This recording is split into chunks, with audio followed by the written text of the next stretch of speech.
All right, Judy, you've been beta testing the TRANS-TRAC system, and I want to get your feedback and requested changes on a number of things, but I also want to just go through the whole thing so that I make sure you understand how everything functions. Okay. The first thing is we have the list of transactions on the spreadsheet. The spreadsheet, this is the one that pops up first when you log in, Right. and it will list the team and the property address. I know that when I scroll to the right, the team and the property address disappear, and a future update will keep them fixed and have the list price, the submit to the MLS, and all the other tasks slide behind it, Right. right? Now, also, I've only got 4, and I think when it scrolls, if I go to the list of tasks, no, our contacts, I don't know if the top row is fixed. Are you experiencing the top row being fixed, and when it scrolls the contacts underneath or the list of properties, does that go underneath, or does do the headings disappear when you scroll on the other tabs?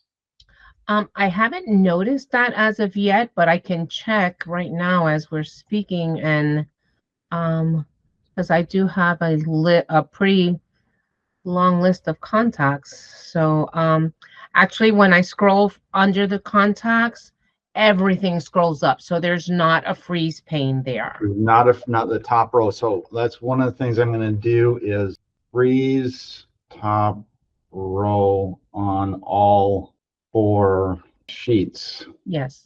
Okay, so I'm going to see if I can get that. I might be able to do that. The scrolling sideways may be an update that's coming from Bubble later. Okay. But I just want to test that out. Also, let me go back to the list of transactions here. Now, I have changed the coloring so that anything that is due more than 5 days away, like here, the HOA review is due and it's in black, right? Yes. And then when any task that is going to be due in 5 days or less is going to be in black with a red shadow. Okay. And then anything that is the day it's due or that it's past due is in red. Yes. And then once it's completed, it turns green. Yes. What is your impression of that visually? I love that. It helps me because it's funny because when I saw all the colors, it reminded me of my monthly budget that I do at home because I have it all color coded, and I like that. I like that red sticks out. It tells me, hey, something's going on here, you know. So Okay. it's a good alert. Green is like, okay, we're good to go. So that works for me. And I do also like the 5 days. I didn't notice it was the 5 days until you said that right now, but I do like that it'll give that little redness behind it. So Yeah. I do like the colors that you've come up with, Brad. Yeah, that's just I was playing with yellow and it's not visible. Right. And then I thought, well, I want to keep it as simple as possible. Right. Just a little red shadow has been added when it's Right. 5 days or less. Now, there will be certain tasks that always have a red shadow because let's say submit to the MLS is going to be a task that becomes due within 2 days of you getting a listing. Right. So you're never going to be more than 5 days out from that being due. Right. So you'll never see that in black. Right. Right.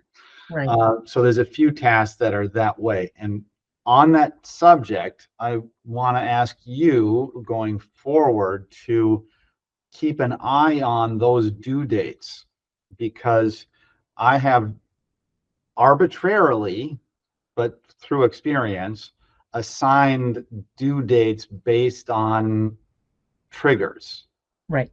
So if you look at, and I don't know if I got them right. So your advice on that will be helpful correct in the future. Okay. Some of the due dates, if I scroll over, let's say the 10/6, this is remove the yard sign, right? Mm-hmm. So that's due on 10/6 of 2024. The actual sales date, when is the date of that? If I go to the sale or close of, so here's the close of escrow date here. And I see close of escrow is 10/15, right? Okay. So I set the remove the yard sign to be due the day after it closes. Okay. So there's a formula that's set up that when you load the tasks for a listing that goes into escrow, it'll say, okay, one of the tasks is going to be remove the yard sign. That'll be due a day after it closes. Okay. So will that automatically, let's say we had to have an extension, and had to change that, would it change? That's not part of it yet. So Okay. that's what I'm asking you to keep an eye on. Okay, we'll do. I think I can make that happen, but that's not the way it is today. Okay. So there are other things that are based on, let's say, the sales date. So that, removing the yard sign is based on the close date, but the sales date is going to trigger, open escrow. So it's the 19th. And then I give it, 2 days after the sales date is when you want to complete, want to get open escrow. Right. Right. So there's some of the dates are going to, or like the walkthrough, the 10/15 is when the close is, and then 10/10 is the walkthrough. So I have the walkthrough schedule 5 days before it closes. So there's a lot of, every task I've determined to trigger the due date based on either the listing date or the closing date or the opening or the sale date. So there's different dates that the due dates are established for that I arbitrarily set based on my experience in the business. Now, I'll ask your feedback as you see those dates load. If something loads up that is crazy, it's like, wait a second, the walkthrough is 3 months before it's supposed to close. That was wrong. Something happened. Let me know that. That's what I want you to look out for. Okay. Okay, I will. Now, anytime that you want to change something like that, and let's say, let's look at the marketing on that one there. It's assigned to Tom. So if I click on that, that actually opens a new tab. As you'll see up top here, there's a whole separate tab. And I know you've got an issue with too many tabs opening. No, actually, I've learned to deal with them, and I've come to like them very much. Okay, all right. So my feeling or my philosophy is that this spreadsheet is what you're going to have up pretty much all the time. Right. Because you're going to have an overview of everything. And if you need to look at a transaction or a task, it opens in a separate tab, and you can always go right back to this. Right. Just by simply closing the other tab. Right. Closing it out.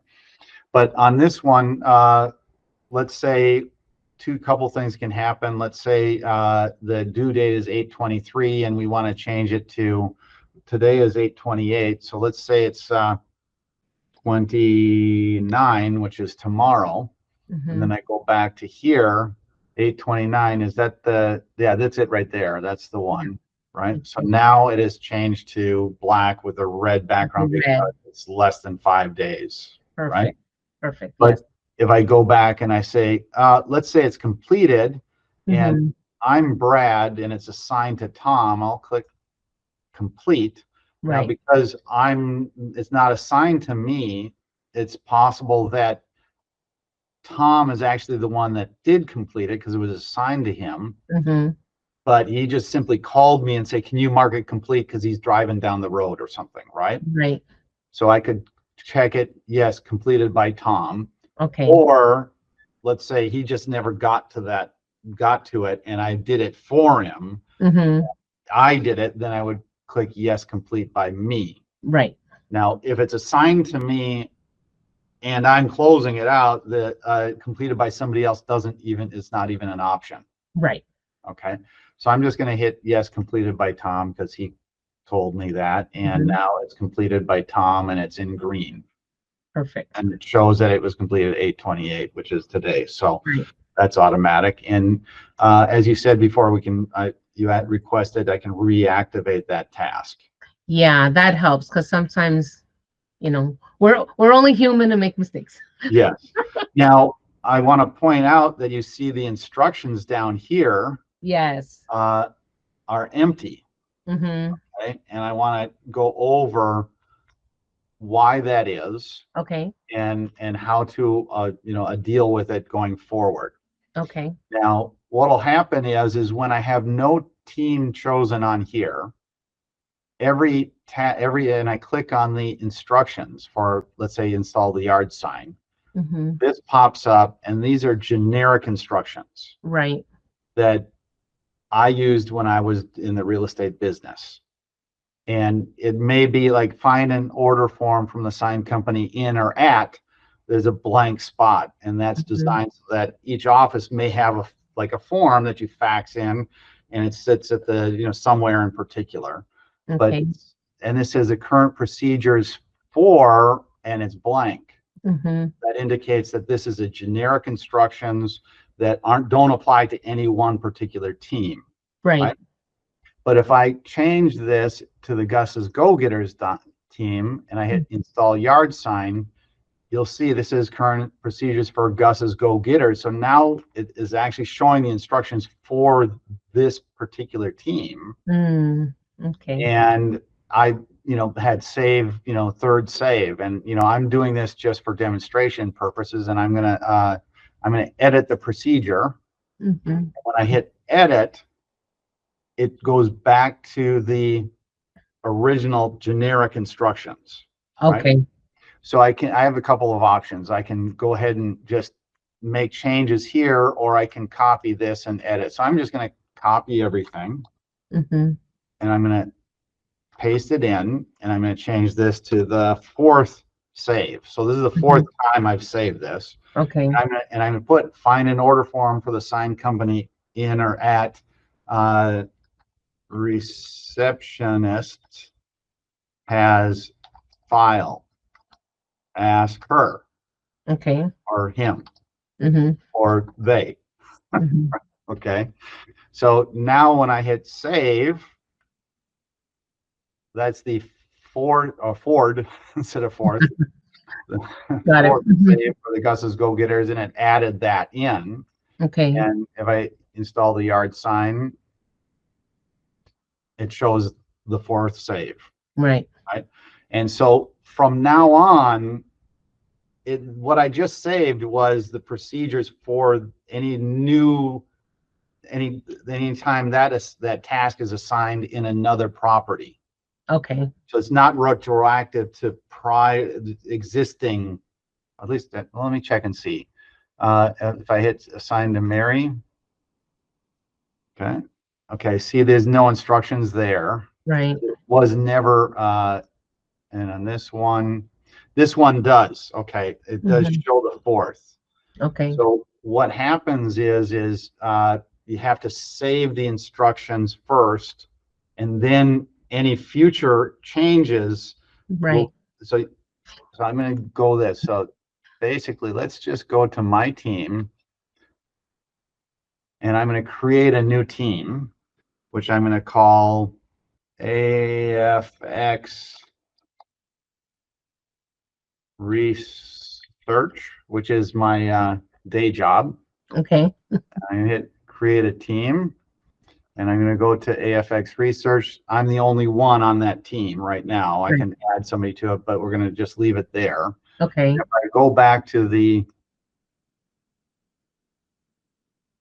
and I check AFX Research, I have no transactions involved. Right. But what I need to do at this point is I go through each of the headings. And since there hasn't been anything saved, it says save. Right. And then all I have to do is I can change it or just click save, procedure saved, and now it will anything And I want to do that with every single one every time. There we go. Submit the yard sign, save. So I want to go through the whole list of procedures with any new team. Okay, perfect. And once I've saved each one, Mm-hmm. and you can go in and you can change as you save or just simply save, then any new transaction that I create with that team will have the procedures attached to tasks, Okay. right? So, or any task list that I load after that will Mm-hmm. show the instructions. Right. But if I create For it, that team. well, for that team. So every time you add a team, then you have to go in and save all the instructions, and then anything added after that to that team will automatically be there. Perfect. Exactly. Yeah. Yes.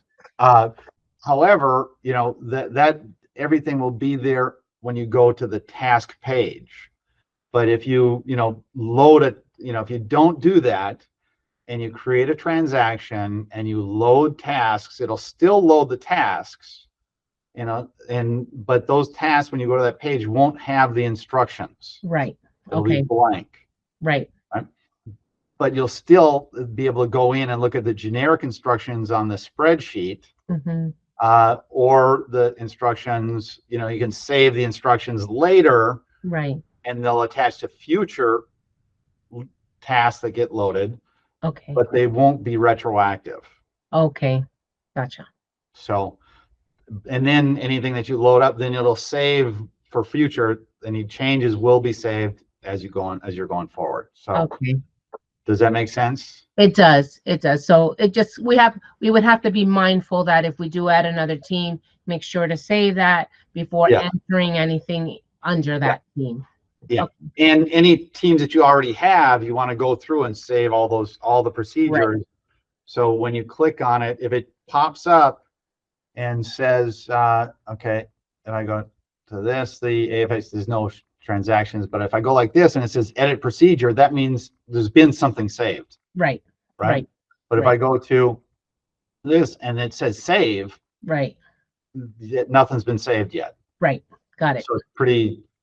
Yeah. So you want to just go through and save, and as you save, again, you can make changes because, like I said, getting the sign ordered for one company is going to be different than for a different company or team. They may decide to use different things. So, and then also like submit the sales file. This is going to tell you to submit the file to the broker, and you may put in there a link to .loop or DocuSign or whatever other software that saves or manages the actual contracts. Okay, so you can that's put good. Those, turn the file into the broker per, as follows right here. You can see, I'm going to circle that, turn the file in as, per company procedures. If a company has procedures that you can copy and paste, you simply save, edit, boom. Right. That's good. Like here, I can actually, this is editable before I save. So you can put in www. Do you have a company that you use for saving documents or sharing? No, because we just work through the Stellar MLS and whatever. I mean, I use, or the clients that I have are through eSign, through Form Simplicity or something like that. Yeah. Password. So, I mean, you can put in a password, username, that kind of stuff. Yeah, that's good. Save, and then for that team, you'll have the link, all the information that you need is right there. Right. I like that. Yeah. All right. Okay. Let's go back to the list of contacts, list of transactions. Oh, another thing that I'm going to go back, clear this out. You had said, let me hit transactions. I'm going to close these other tabs down here. So when you load a transaction, and here's the transaction for this and the other contacts that are involved in it. Let's say you want to have this is a listing and it's under contract. So, and the seller is Shane, and the seller's agent's team is the Gustafson real estate team, and the beta testers 1. So these are all the members of the team, right? Yes. And then we've got to look for a buyer. So let's say here's a buyer. If I can do a fuzzy search, I only have a few contacts in here. So, but if I put, buyer in, it finds, and I'm going to say, I'm going to add him plus B as a buyer. Okay. So now I add him in as a buyer, and it gives the cell phone number and email. And you said that's not enough information? No, that is enough information, but not all. It doesn't show up all the time for the buyers or the sellers. Like, what I did was that instead I changed, like I have one here. So I have him as a seller, and I put him in, but I know his information is there, but it's not showing.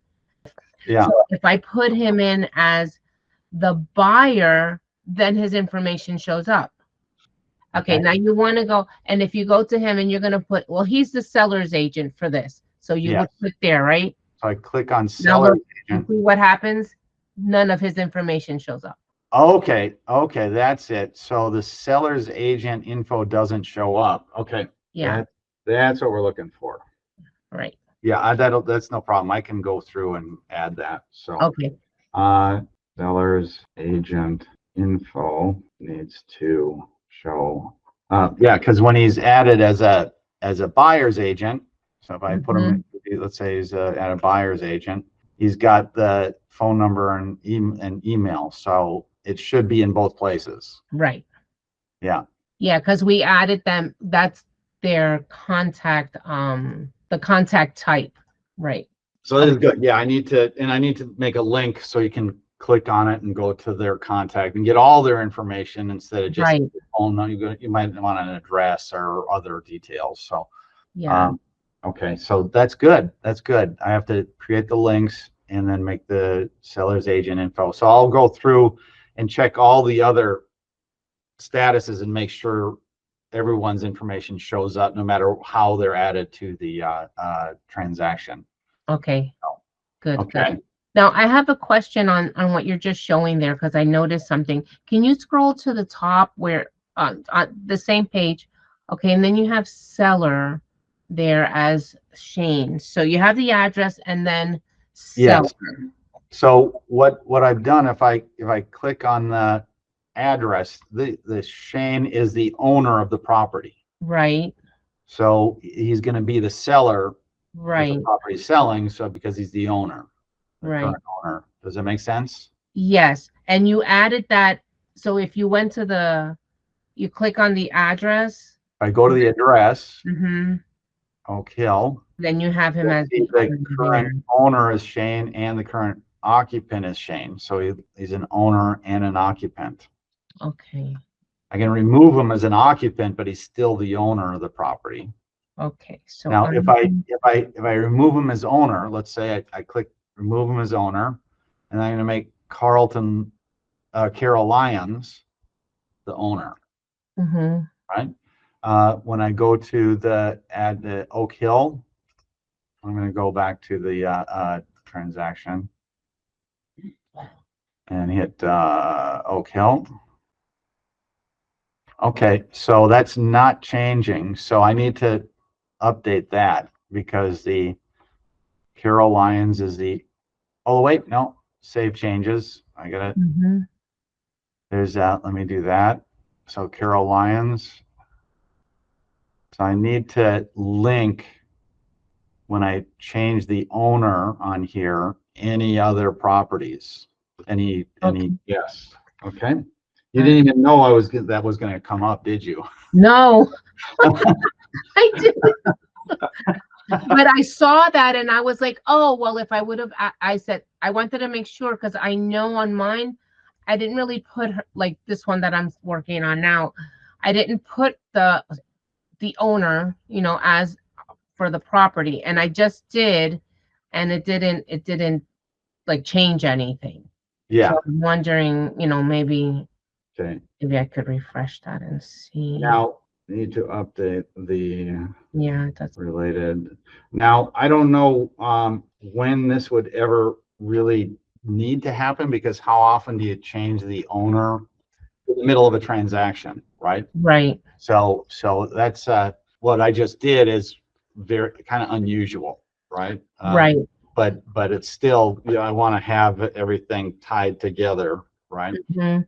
So my question would be on that. Even let's say we didn't have to change the owner, but let's say we created the property, we created the transaction, and we may not have known the owner's name. Maybe we said it was ABC, whatever. Yeah, And it turns out, well, no, it's XYZ, whatever. yeah. So we would have to and let's say we want to put that in like I just did now, like, so maybe that has to be done when you add the property. The Yeah, owner has to be listed, and maybe it doesn't retro if you change it. well, what'll happen, there's a way to, instead of having to hit save, there's certain fields that I can tie in that say whenever you change that field, it automatically changes things. Okay. And Okay. that's what I think is going to have to happen. Okay. Because this could happen in that, let's say, like you said, you're a buyer's agent, and you're, what? Come on, you want to say hi to Judy? Judy, say hi. This is Dave. Hi, This is Dave. my day boss. Hi, how are Judy's you? doing beta testing. Oh, cool, System, awesome. so we're going over I love it. some things. How's it going? Is it going smooth? It is going great. It's a learning process, but he's getting all these glitches out. Love it. Cool. Well, you I told Forrest that Judy is to me like I am to him. Oh, good. saying, okay, this needs to be tweaked. This needs to be tweaked. So well, that's she's good. really good. She's really good. Feedback's important. So Yeah. thank you. Yeah. Thank you. Nice Take meeting care. you. And we've got a meeting in about about a half hour. So yeah. So yeah, and what'll happen is this day job that we have, we search the titles to properties, and our clients are a lot of homeowners insurance companies that, somebody files a claim and said, John Doe, my house burned down, and they hire us to find out, get a copy of the deed and see who really owns it. And it might be, well, John and Mary Doe, he might be married and his wife owns half of it, or they're getting divorced. He's trying to, get a claim and cut his, soon to be ex-wife out, or who knows what. Right. Or they put it into a trust, the insurance company thinks it's John Doe, but it's actually the John and Doe, John and Mary Doe, family trust is the actual name of the seller. So that can happen, with real estate, especially if you're representing a buyer and you're not in direct contact with the seller. Right. You may not know exactly. And that's why we may end up putting a link somewhere in here where you can say, do you want a title search? And let's pay AFX. There you go. Why not? I'll get a copy of the deed and know who really is the seller, All right. So anyway, I need to tie that in so that when we change a seller, that it changes the other things. Just like when I changed that when you delete the transaction. Remember, I set that up. If you delete the transaction, it needs to delete the all the tasks. And if you delete a property, then it deletes the transaction and the tasks. Okay. But if you delete a person, and I don't think it doesn't delete their property because the property still exists. Right. So there's all these different parts need to connect to each other in different ways. So that's a good one. Okay. Anything else that no, I mean, while we were talking about that, where the information in the context there, because again, I'll go to this, like, we'll just have to follow up and see on that one. If you have them down as two different types of contacts, which one takes preference? Because if, like the one here, I do have the seller, and she's also a buyer because she's selling her home, but then buying, and the agent is representing both transactions. So when I add her as part of the contact to this transaction under the listing, she comes up as the buyer. Okay. So, yeah. Yeah. And I think it may have to be with any whatever they're labeled as, like this person's labeled as a seller's agent, then the seller's agent button is there. Mm-hmm. The buyer button, buyer's agent BA. So it's and then what would happen is it would be on each transaction. So if she's buying Oak Hill, you would add her as a B, put plus B, and then she'd be added as a buyer for Oak Hill. And then you'd go to, let's say, Lang Road, you would find her and add her as the seller, or what, vice versa. So you would have to, Right. Put them in as a, like a separate person, right? Right. Does it make sense? Yeah, it does. So And that's what you'd be a buyer on one transaction and a seller on the other. Correct. So she wouldn't be both on one. Correct. Yeah. But that's what I'm saying. Like when I enter her in, like for instance, I'll go ahead and look her up here. And I did add her as seller and buyer, but it only shows up as buyer. So okay, hit the save button. Yeah, I did. Let me contact. Now under, where you create the property, where you have that and you hit the name, it does take you to the person's name. Yeah. Yes. Yeah. Yeah. And it's, I'm gonna put her as seller. so when you got her contact page up, add her as a buyer and a seller, and then save. Yeah, and I did that. It should show up. I'm gonna come back to the transaction page here. I'm gonna pull up that house and I am going to add her as the seller. Yeah, and it just comes up. All I can see is the plus B. Okay. But does she own that house? She does own the house. She does own the house. So that will happen is at the top, you see up here, she should show up as a seller because she was the owner of the property. So her information wouldn't be at the bottom. Yeah, and it didn't. That's why it didn't show up there.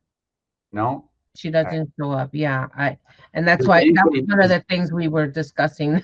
Does anybody show up under the address as a seller? I hadn't. That was the only one that I've really had. It doesn't.